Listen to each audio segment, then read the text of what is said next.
Alright guys, in today's video we're going to be talking about something that happened recently where a supposed insider individual who knows everything that's going on behind the scenes over at Sony, he is revealing that basically it's pure chaos behind the scenes and that the PS5 is destined to fail because Sony basically already lost this generation due to poor planning and underestimating their competition.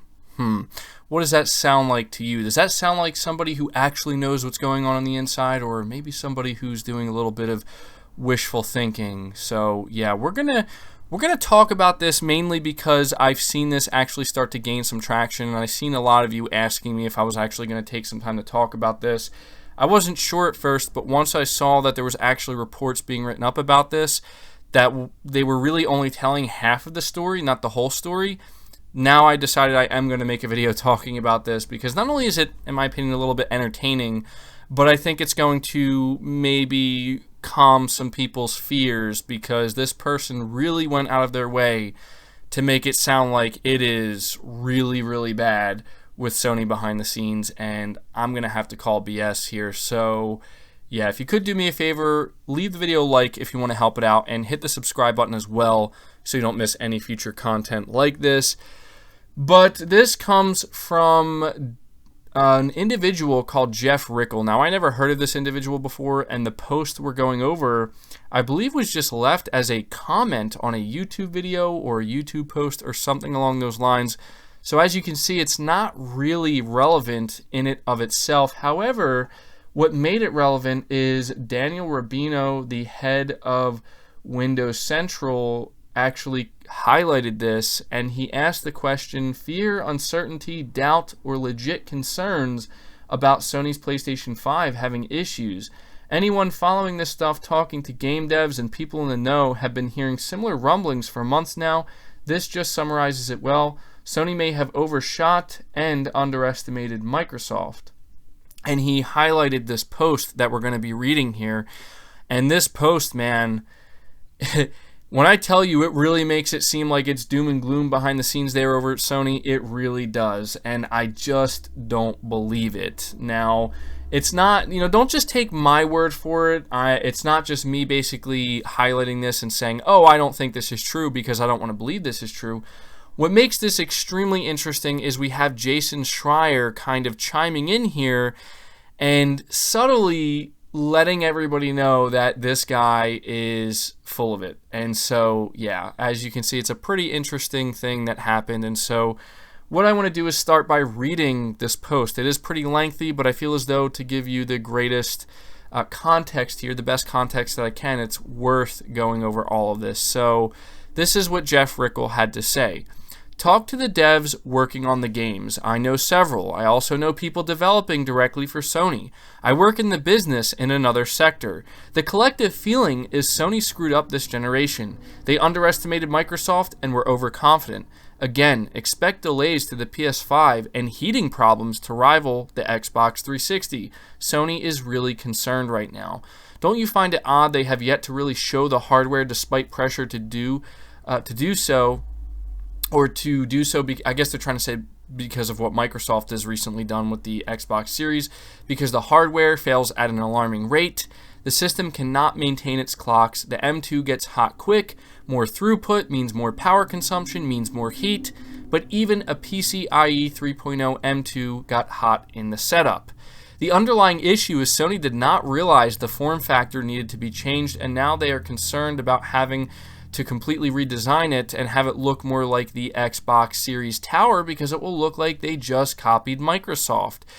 Do you also not think it odd they have not really shown off some launch titles? Reason: the devs have no idea what to optimize for because Sony has no idea what the PS5 will deliver in consistent performance yet, and they do not want to show off captures from dev systems that do not match what a production console would produce.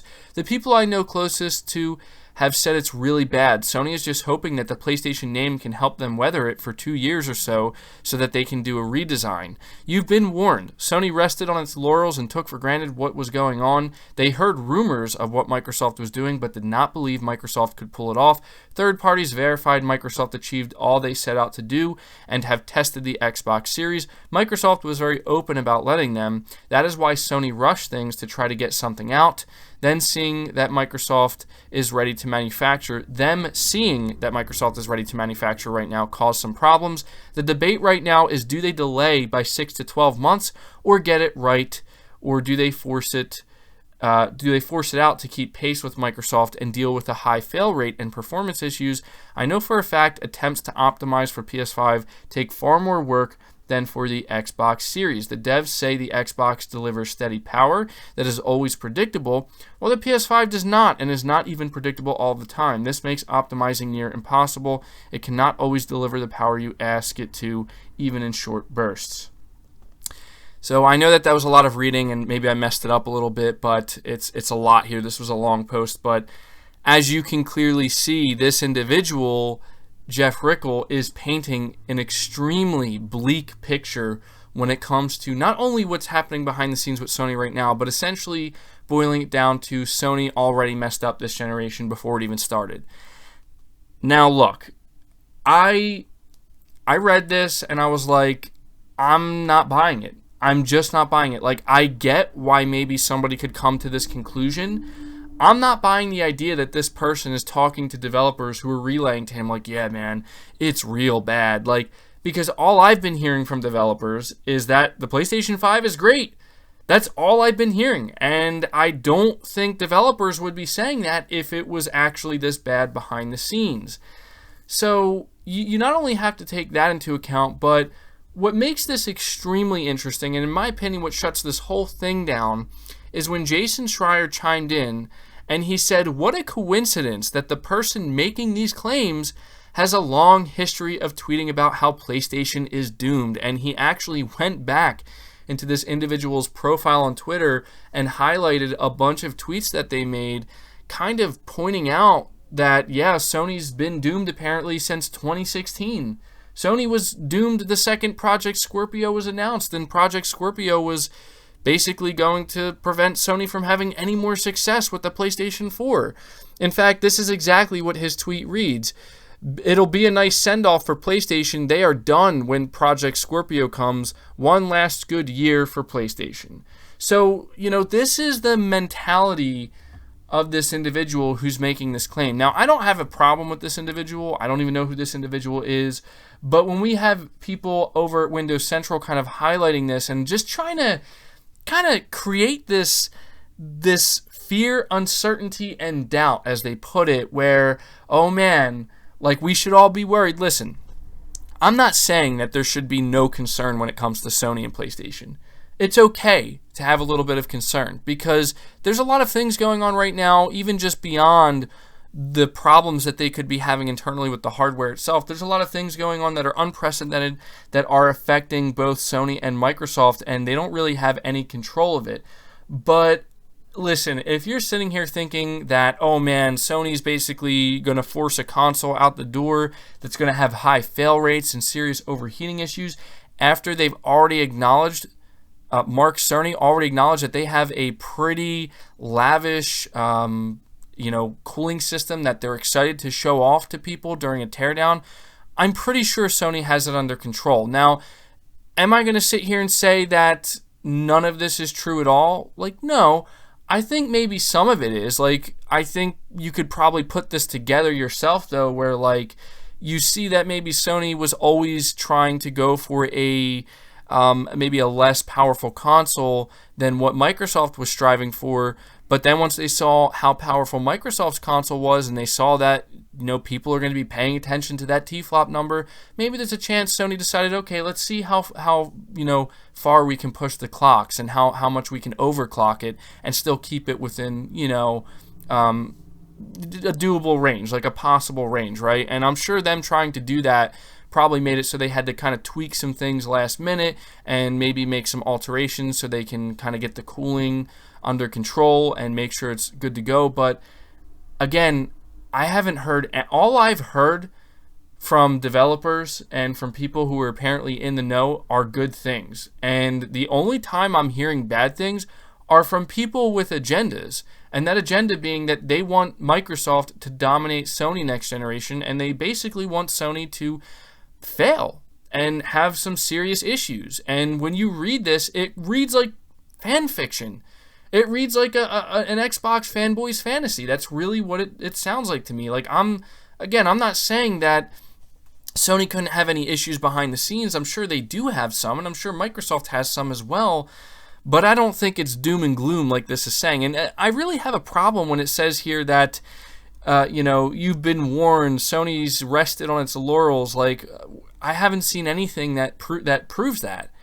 I mean, Sony seems like they're getting ready to put out a really awesome console. Granted, it may not be 12 T-flops of compute power, but everything I'm hearing about it sounds awesome, and it definitely sounds like a huge next-gen leap. And on top of that, they're saying that he knows for a fact that attempts to optimize for the PS5 take far more work. Like, I haven't heard that at all from anybody, anywhere. The worst I've heard from developers is some saying, yeah, there's a pretty big power difference between the Xbox Series and the PS5. That's the worst I've heard. But when it comes to optimization, all I've heard is that developers are having the easiest time ever getting their games over to the PS5. In fact, if you listen to Mark Cerny's deep dive, he says it himself in the very beginning that they've made it incredibly easy for developers to get their games running on the PlayStation 5. It takes them about a month to actually get something working on the PS5. A month, right? Like, that doesn't sound like a problem to me. That doesn't sound like developers are having trouble optimizing. Again, like, this just reads as BS to me, and I'm really glad that Jason Schreier tried to shut this down, because Jason Schreier, in my opinion, he's been doing a pretty good job of kind of highlighting the fact that the PS5 is a good piece of hardware. It's just that Sony's, the way they've talked about it up until this point compared to the way Microsoft has talked about theirs, maybe not so ideal. And he's just kind of blaming the marketing there, but he's been coming out here and kind of going the bat for PlayStation, and I don't think he has an agenda. Like, he's made it pretty clear. I mean, in terms of whether he wants Xbox or PlayStation to win, I'm talking about that agenda. I haven't seen anything that makes me feel like, oh, he's a PlayStation fanboy or, oh, he's an Xbox fanboy. I think he's just basically coming out here and trying to shut down people who are trying to make it seem like it's doom and gloom for Sony, when it's really not. And he claims that he's talked to a lot of developers, and they've all said really good things about this console, not bad things. So it's just ironic to me, it just makes sense, I guess, that we're seeing an individual who is clearly very much a big Xbox fan claiming that they're an insider and that everything they've been hearing, it's doom and gloom for Sony, and they screwed up this generation already before it even started.